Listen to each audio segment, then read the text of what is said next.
Welcome back. Is it true to say that Kenyans possess a fair share of knowledge from what you've seen before the break? We're going to be getting an expert's take on this just after this recap. Overgrowth of cells in a body. I just know cancer is a disease.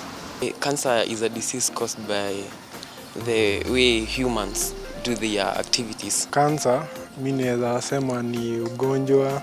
I think it's a very a dangerous disease. Cancer is a killer disease. Blood cancer, brain cancer, breast cancer, prostate cancer, skin cancer, breast cancer, brain cancer. That process of analyzing whether you have a cancer, it is a procedure for analyzing the various types of cancer. The diagnosis is whereby you go to the doctor and the doctor do for you some checkups. Okay, when you're being diagnosed with something, maybe they're testing you for a certain disease, the signs, maybe the symptoms. So I think diagnosis is that process of testing for a certain disease. It is whereby you are taken to the hospital, then the doctor starts checking you. When you go to an hospital, you say that you are diagnosed of a disease. So it's like you've got that umejua uko na kitu fulani. So it's like diagnosis is knowing or trying to integrate something of that sort. I want to do an illustration that will show us what cancer is really about and how it comes to be. So this is what happens. In a normal cell, you have something that looks nicely rounded and it has a small inside of it which we call a nucleus. The nucleus is the part of the cell, more like the brain of the cell, that takes charge of everything the cell does. And this other part is what we call the cytoplasm. The cytoplasm is like a foot soldier of the nucleus. The nucleus contains one of the things we hear about by the name DNA, which has a long scientific name that I'm not going to mention. And DNA is what determines what the cell does. More or less like the inner you in the brain. The brain is what tells you what to do and what not to do. When you have cancer,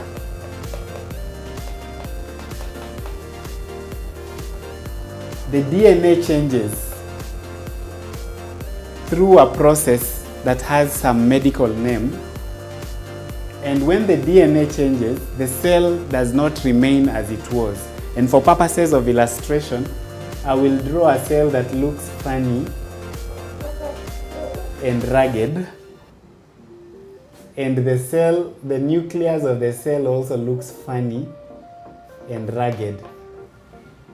And that's what happens in cancer.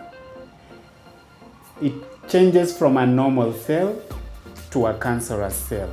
Let me just write here normal so that it's easy for everybody to understand. Exactly. Yes. And you see, this is well-rounded, it looks nice. This is ragged, it doesn't look nice. And that is what happens when you have cancer.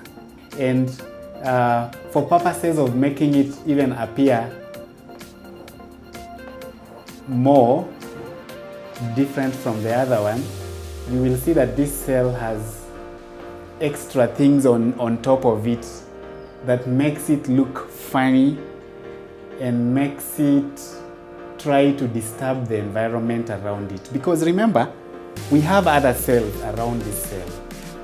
And when you have cancer and you have a normal cell like this one around here, it will interfere with this normal cell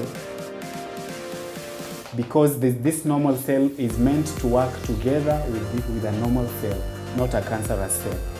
And if you have a situation where you have a cancer cell, it will multiply itself and become many more cells. A cell is one unit and it can multiply to make more units or more other cells.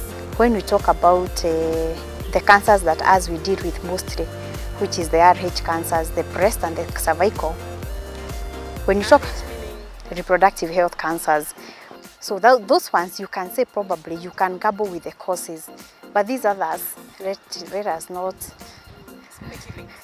speak a lot about them, but we know that as people out there keep saying, and this is information probably that has been researched, is you find the people who are, some people are more genetically predisposed, like if your mother had cancer of the breast, you are more likely to get the same, or if you had a closer auntie who had cancer, then you are more likely to get cancer. So we talk about genetics. But when we talk about reproductive health cancers like the breast cancer and the cervical cancer, which they're the ones that we normally deal with, breast cancer, we talk about okay, what we can say about cancer basically is that majority of the causes of cancer is unknown. Those factors, we just talk about them out there, or the cause for that mutation, majority of the time is unknown. So we say unknown is the cause number one. But when now we come to issues like cervical cancer and the breast, which is what we normally deal with. About breast cancer, as I've indicated earlier, genetics play a major role. But other lifestyle issues, like as people talk about diet, okay, let me not talk so much about the breast. The breast with genetics, the cause number one being unknown, number two genetics, they play a big role in breast cancer. But when we come to cervical cancer, the causative agent for cervical cancer is known. Not like in other cancers where we say the cause is unknown. Majority of the people who have, that is what research has shown, that the causative agent for cervical cancer is the human papilloma virus, HPV. Specifically, they talk of about two types, type 16 and 18.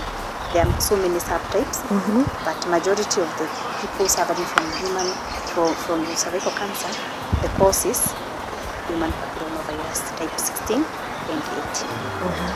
That's why we are saying cervical is unique in its own way, because the cause is known. It's known. Yes. Majority of the research that has indicated that the causative agent for cervical cancer is human papilloma virus. And where do people get this human? The human papilloma virus is just like any other virus in many other environments that we live in. But normally they say men are carriers of the human papilloma virus. So them, they carry the virus and they don't exhibit any symptoms. So they transmit the virus from one woman to the other. Oh my God. Yes. So majority of the women who get human papilloma virus, we say it is sexually transmitted. Well, it is that time that you take a look at the question of the day. And now today's question of the day is, what is the most important element of cancer that you've learned for yourself in this segment? Of course, keep streaming your feedback on our Facebook page that is focused on Health KUTV, and we shall be sampling them later on.